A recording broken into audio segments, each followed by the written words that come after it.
What's up, y'all? What's up, y'all? Let me talk to y'all real quick. So,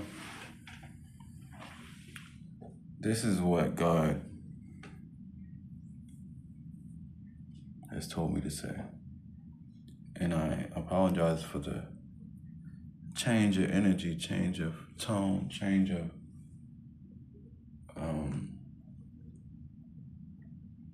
essence, because I had a major toothache yesterday. Not the first one this month, not the last. But it's a part of my I don't want to call it sacrifice, but humiliation or cost to get to the next. For my life, I'll always have to go through something painful, or I won't say horrific, but in order to get to the next stage, something has to be traded, whether it be person, place, or thing. I might lose friendships, lose jobs, lose my apartment. Even certain things in my body will be lost. Like, I had a hip issue last month, and the pain keeps coming back. Mind you, I never had hip issues my whole life. I had one physical work accident. Went to the hospital. I ain't never did it in my life. God said, because you're advancing so much into this next journey, I got to take something away that I know if you had it in your possession, this next journey, you might take advantage of your environment, your power. So knowing that I like to walk and I like to jog and I like to move, maybe movement needs to slow down in my next journey. Maybe I might do something reckless. So the hip issue is the cost. But the point I'm trying to make is this. This journey, if you're chosen, if you're gifted, if you're anointed, any of those things, not talented, because that's physical, three-dimensional. If you are gifted in a way where it's non-human, something else gave you the gift, for better or worse. Because I know that the evil ones, they have powers too. But if you're gifted with the gift, this season, stay silent. Only talk to people that feel right to talk to. If the vibes is not right, decline engagement.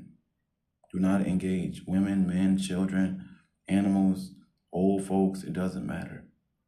The only thing fully trustworthy is probably the animals right now.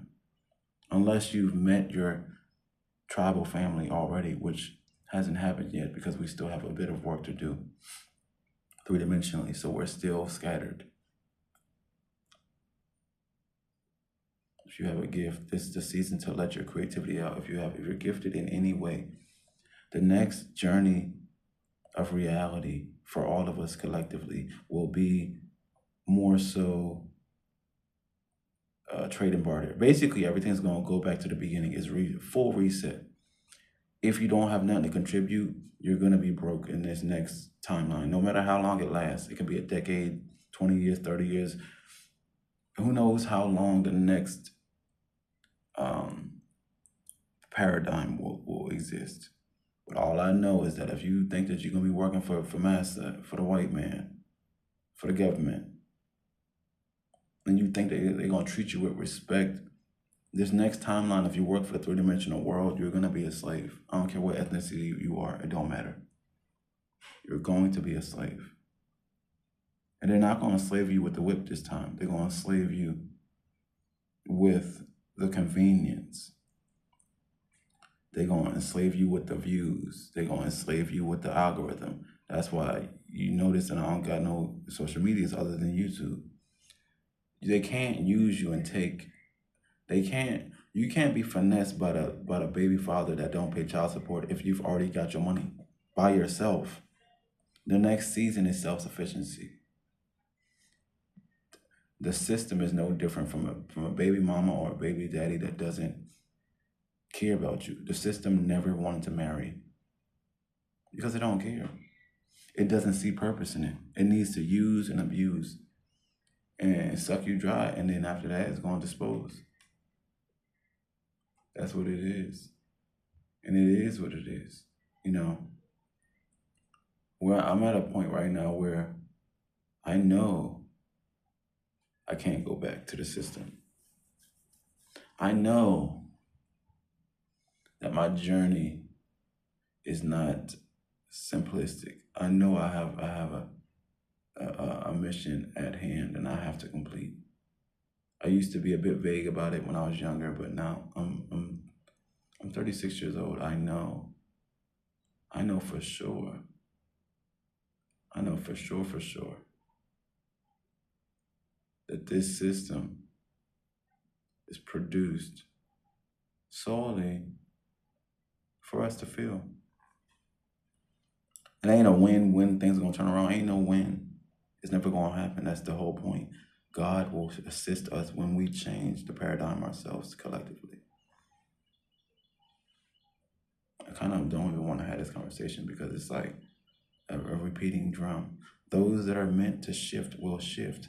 Sometimes your family might be left behind, your friends, good or bad, your coworkers, your job, your romance partners, your lovers, even your wife, your husband. If they're not on the same frequency, this new system is based on the spirit, not the flesh.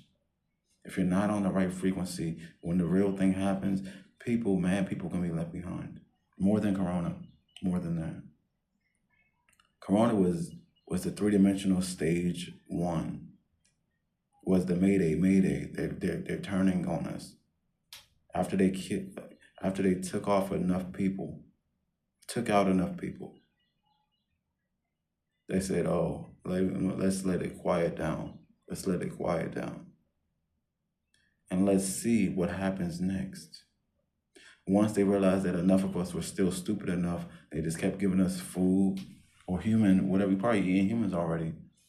They kept giving us food, fake food, this, that, to lower the frequency. Then the weed got weaker, or the weed got altered. Then all the other stuff got altered. Then they got people taking meth, got children taking meth. Like, I'm not even mad. I used to be. I'm not even mad because it's the way that it has to go. It's the way that it got to go. If you know how the story, it all was written. He wrote the whole story. If you know just a little bit of the story, you can walk your way to paradise. Because he told us what we did. We just keep doing the same thing over and over. Don't eat the apple. Just like Diddy parties. Don't go to the party. Just say no. If the serpent talks to you, just say no. Don't go to the party. He said, don't eat from the tree of good and bad, of knowledge, of good and bad, the knowledge of good and bad. Just say no. Why? Because God's knowledge is better than anyone's knowledge. We're going to have to repent and admit that we sinned. It's the only way for redemption. Because this time, he might not even give us the flood or the fire or the earthquake. He might allow us just to endure it and to die in misery and pain and suffering, which is basically hell. But on earth, and we won't physically die. He gonna extend it so we can just suffer. I don't want that. I'd rather, if it means to punch down a new door, to make a new entry point, to make a new world, it is what it is, because earth is making me tired. I'm stressed. Let me not say I'm stressed. I'm irritable with the current state. We need something new. Get what I'm saying?